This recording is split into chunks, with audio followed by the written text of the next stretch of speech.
I'm surprised that I'm here. Well, everybody, I think, is surprised that we exist.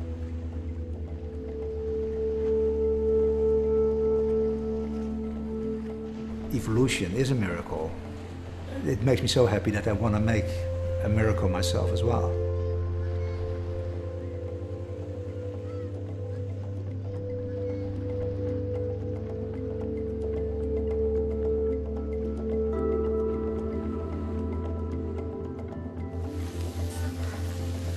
Of course, in this nowadays society, people want you to be something, and that's why they call me artist. But in fact, I don't know what I really am. I want to forget everything what I know about art or science. I don't think I want to be else than just a human being. I'm so happy that I don't have any responsibility to anybody at all. So I can just play.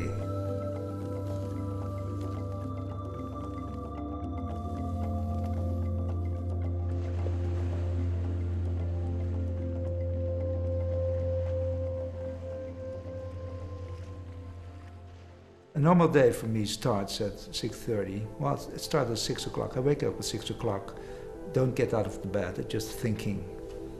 And so usually the ideas somehow gathers in the night, and in the morning I get up and do all the things, having breakfast, that kind of thing, and then I go to the studio, usually with a plan which is made early that day, and then I work on it. And during the day my plan doesn't succeed, so I get disappointed more and more. At the end of the day I'm depressive, and I go home and work in the night and then go sleep. It is all hard work, in fact. Just like evolution is hard work, because all these molecules reproduce all the time, and sometimes it works, sometimes it doesn't. And then somehow there's a new idea again. But I love it. I love to do this.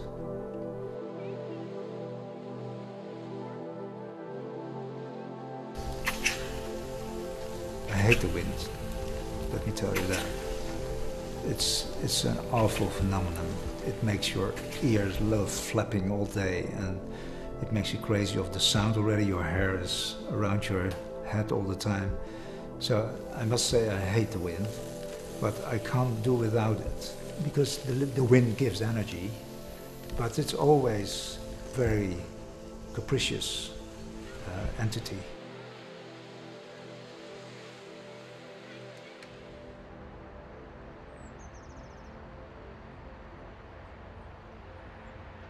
To make my animals, I try to make a new nature. I don't want to copy the existing nature, but it's hard to avoid that. And well, things like muscles, the principle of muscles, or a stomach, I didn't want to make a muscle or a stomach, but autonomy is universal. If life would start again, the stomach and the muscles would come back again. For instance, legs, they seem to be the best way to move things on beaches.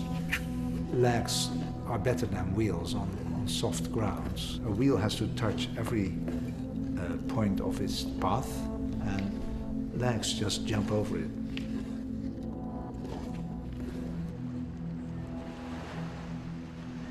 If you want to make life, you could also have made static life, which would have been a lot easier. But I liked to make moving things. But I think the real evolution went the same way. It all starts very statically with bacteria, and then bacteria start to move, and then the muscles came. So objects which become longer or shorter or on command, and something has to steer the muscles, which are nerve cells. And once you have a lot of nerve cells, then you get the brain. So I think the path I walked was the natural way of evolution.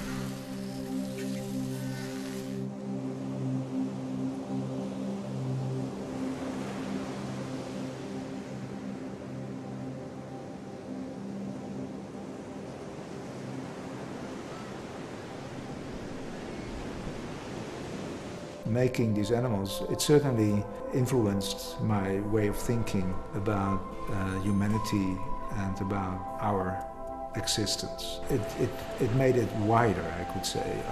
At least I have the illusion that I have a better view how life came about. Although most of it I don't know, of course. But maybe at the end of my life, I know it all. But at that moment I will die and can't tell you, which is weird. Maybe that happens. I have always the feeling that then I've seen it and that will be the end. I tried to make these animals a bit surviving on the beach, and I can try to do my best, but there comes a day that when I die, nobody takes care of them anymore, and they will die as well.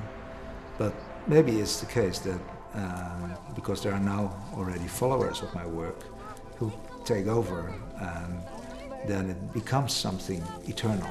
If this goes on for, let's say, a few million of years, then they really can reproduce. You just feed them tubes and then they will reproduce.